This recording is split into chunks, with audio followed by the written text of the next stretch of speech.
Исәнмесез, эфирда яңалыклар чыгарылышы, студияда Лилия Гатсинова таба койбір темалар турында. Урамда суыта шәһәрнең койбір объектларына тиздән жылы бире башлыйлар, исемлектә нинди биналар. Балаларга гриппка каршы прививкалар кайтты, кемнәргә вакцинация тыйыла. Гренада паркында реконструкцияны икенче этабы 65%-ка тәмам. Проектка нинди үзгәрешләр кертелгән.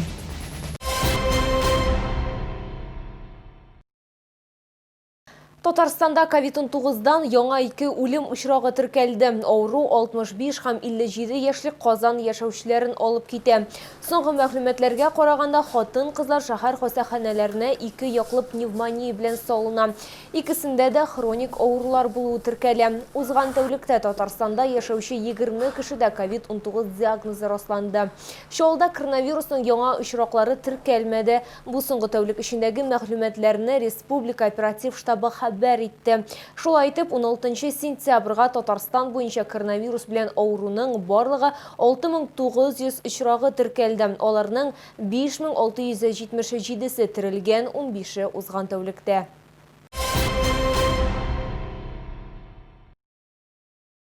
Шолыга гриппка каршы балалар вакциналарының беренче партиясы кайтты. Прививканы шифаханәләрдә яки мәгариф учреждениеларында ясатырга мөмкин.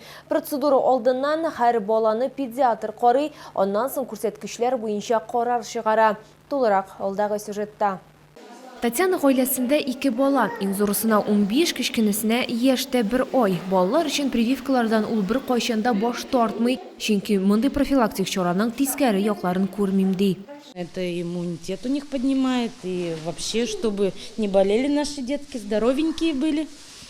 Вот. Чем здоровее, тем нам меньше проблем. Это жизненно необходимо, тем более в наших жизненных ситуациях с этой пандемией.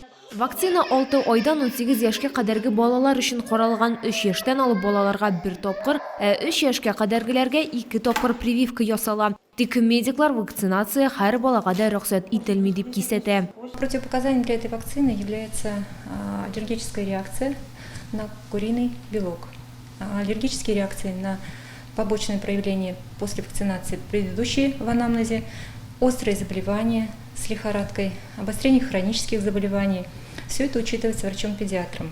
Вакцина эта хорошая, трехкомпонентная, содержит она гемоглютинин от вируса гриппа А H1N1, от вируса гриппа А H2N2 и вирус гриппа Б. Җиңелчә вирус белән авырганнан соң бала шундук прививка ясарга ярый. Әгәр дә чир авыр формада үтсә, 2 атнадан алып 4 атнага кадәр көтәргә кирәк. Лилия Гатсина, Диана Малярова, Сергей Вильданов, яңалыклар.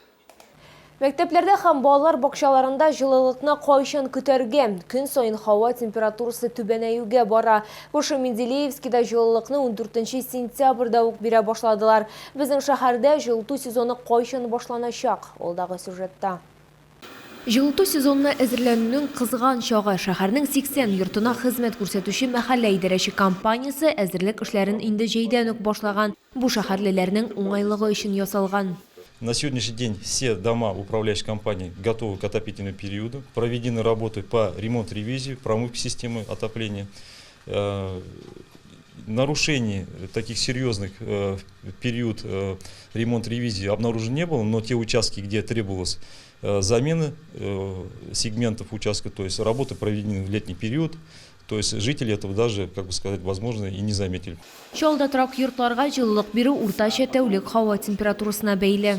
Мэр города Наиль Магдеев поставил задачу подать в первую очередь тепло в детские сады и школы. Все жилые дома оснащены автоматизированными индивидуальными тепловыми пунктами. Как только среднесуточная температура наружного воздуха на протяжении 5 дней будет держаться ниже 8 градусов, то отопление включится. Шәһәрнең белем бирү һәм медицина оешмаларында җылылык сезоны 17 сентябрьдән башлана. Җылылык вакытында бирелмәгән очракта шәһәрдәшләр үз идарәче компаниясенә диспетчерлык хезмәтенә мөрәҗәгать итә алалар. Лилия Гатсина, Ленар Султанов, яңалыклар.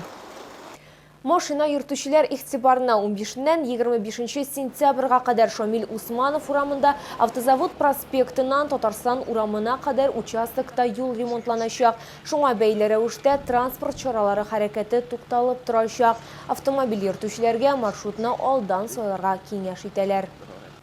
Әгәр сезне берәр проблема борчыса, яки шатлыклы хәбәр җиткерәсегез килсә, редакциянең кайнар элемтә телефонына шалтыратыгыз. 51-31-31 номеры тәүлек буена эшли. Кызыксынган яки борчыган сорауларыгызны WhatsApp хезмәтенә дә юллый аласыз. Фотосурәтләрегезне һәм видеоларыгызны 8-939-311-31-31 телефоны буенча көтеп калабыз. Безнең хәбәрчеләребез сезнең белән элемтәгә кереп проблемагызны хәл итәргә булышыр. Кирәкле җитәкчеләр белән күзгә-күз очрашырга ярдәм итәр. Бәлки нәкъ менә киләсе чыгарылышта сезнең мәсьәлә хәл ителер.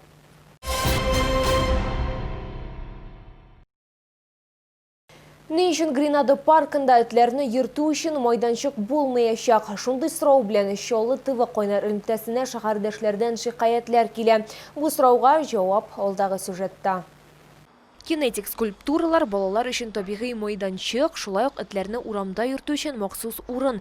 Булар барысы да Гренада паркын масштаблы яңартуның бер өлеше булырга тиеш иде. Әмма белгечләр сөйләвенчә, пандемия үз төзәтмәләрен кертте. К сожалению, в рамках второй очереди было сокращение бюджетных средств. У нас изначально планировался проект на 170 миллионов, но в результате оптимизации сократили до 120, что повлекло, к сожалению, к сокращению каких-то активностей, площадок.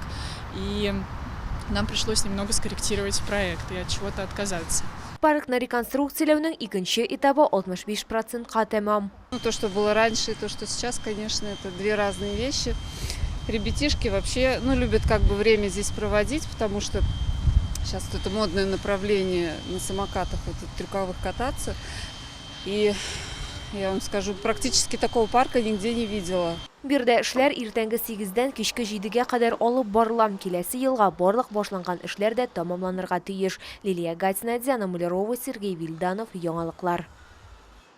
Бу сезгә җиткерәсе соңгы мәгълүматыбыз иде. Мин Лилия Гатина сезнең белән сау булашам. Исән-имин булыгыз.